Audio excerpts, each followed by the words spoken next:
We have had a lot of people ask us how we pick paper, how do we like to coordinate our different papers for our scrapbooking pages. And in the past we have done a video where we went to the scrapbooking store and we walked you through the process that we take when we're picking paper for our scrapbooking pages. The great thing about the scrapbooking store is that you can find paper in the same paper line from the same paper company that already match. But today in this video I want to show you how you can use your paper stash that you have at home and to create your own paper kits. It's really easy. Great thing is you can use up the paper supplies that you have at home. So you're going to be able to use what you already have, and they're going to be unique. They're going to be different. So let me show you exactly how we did this.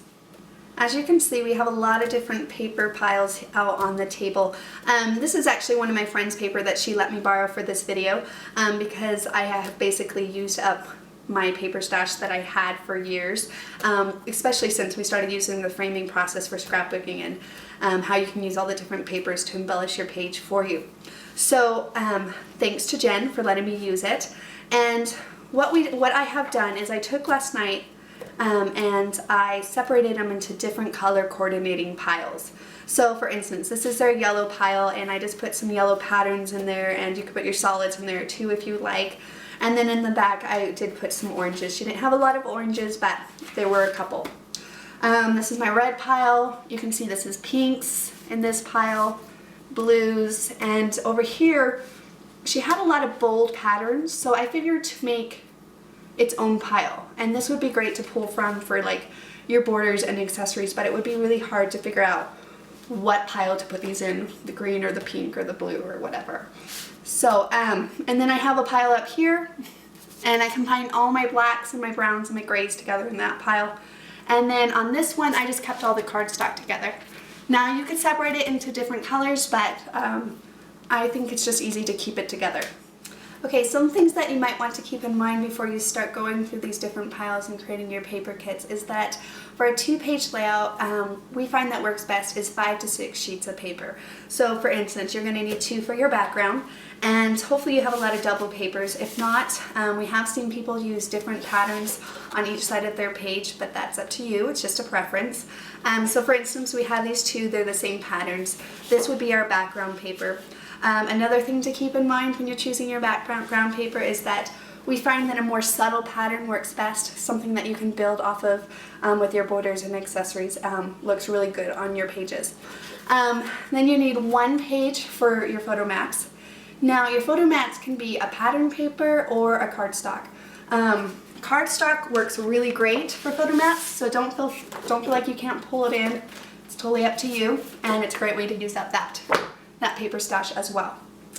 Then on top of that, what you're going to need is 2 to 3 papers for your borders and accessories.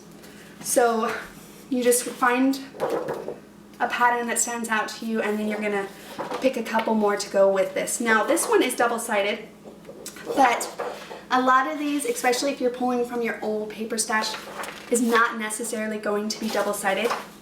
So you might want to pull more into your paper kit so that when you actually sit down to scrapbook, you have some options. So for instance, instead of saying maybe 2 to 3 papers for your borders and accessories, I would say 3 to 4 patterns for your borders and accessories. So you might want to need 3 sheets for your borders and accessories, or if they're double-sided, then you can possibly get away with only using 2 to 3. So let me show you exactly how I put my paper kits together. Okay, so going off of the 2 that I liked at the beginning of this video, we're going to pick those for my background.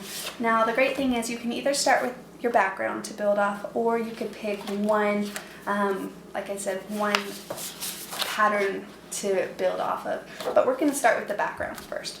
And then you can just go through this pile. This is our yellow pile. See if there's any cute patterns. That's cute. That would work. Got some oranges back here. Oh, I forgot, I really liked this one. It's really cute. Okay, so that one is going to be my main border or accessories type deal. Okay, and you can see there's a lot of greens and oranges in here. Let's see if there's anything else. Okay, that's cute. And usually we just line them up like this to see how we like them.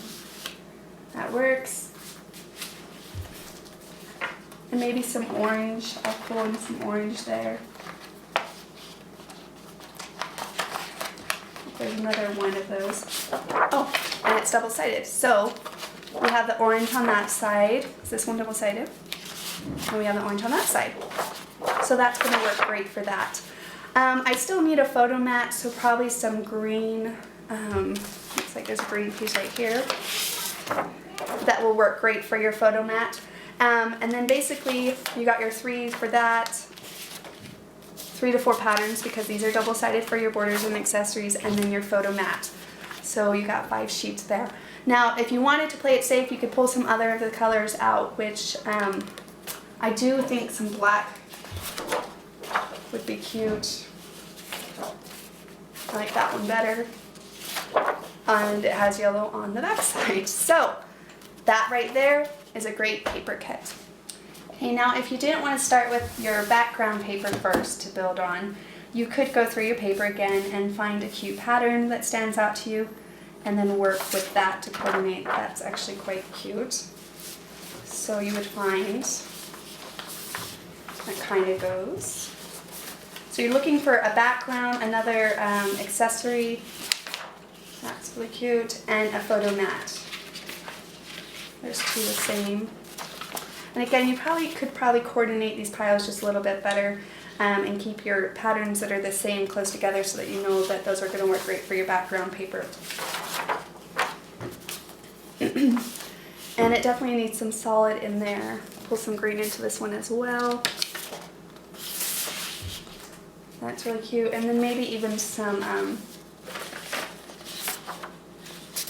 pink of some kind, I would say.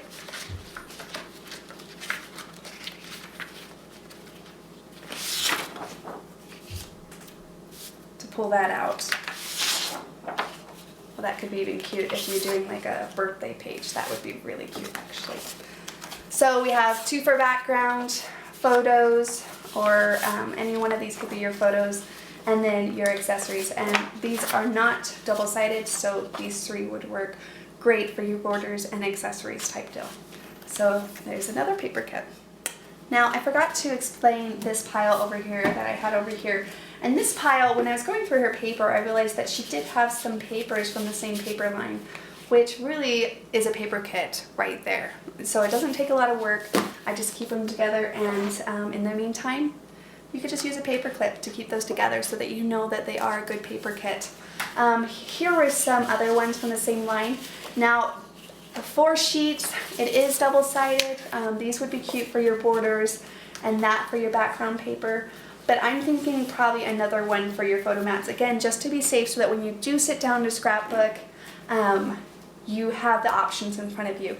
Now, if you didn't find something that would quite work, what I like to do is you could just stick a sticky note on this paper kit, put it together, and then when you go to the scrapbooking store, you know what you have to buy. You don't need to go and pick up all new paper. You can say, okay, to make this paper kit look really good, I just need a photo mat type deal, or whatever it is that you write on your sticky note. So sticky notes are another thing to keep handy when you're going through your paper clips, page protectors. They make great things to organize your paper with.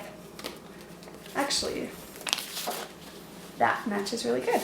So there's a photo mat right there. And that turns out to be a really cute paper kit. Once you have your paper kits together, what I like to do is I like to stick them in a page protector. This is great because it just keeps them all together. The great thing is, if you do have your pictures printed off, you can stick those in there as well to keep them all together. And then even you can stick some ribbon and buttons in there, and you have a kit ready to go. And the great thing is, all you have to do is grab one of these, your designer templates, maybe some tools, and you could sit down and scrapbook and get a page done really, really fast. I know this whole process does take some time, but I think in the long run it will save you time, especially when you have a lot of paper kits just ready to go. And the great thing is, you can use up your paper stash that you already have. I'm just assuming that many of you guys have paper stashes to use. So hopefully you'll be able to take advantage of all that paper you have at home and make beautiful layouts. We would love to see them. Please share them with us, and thanks for watching.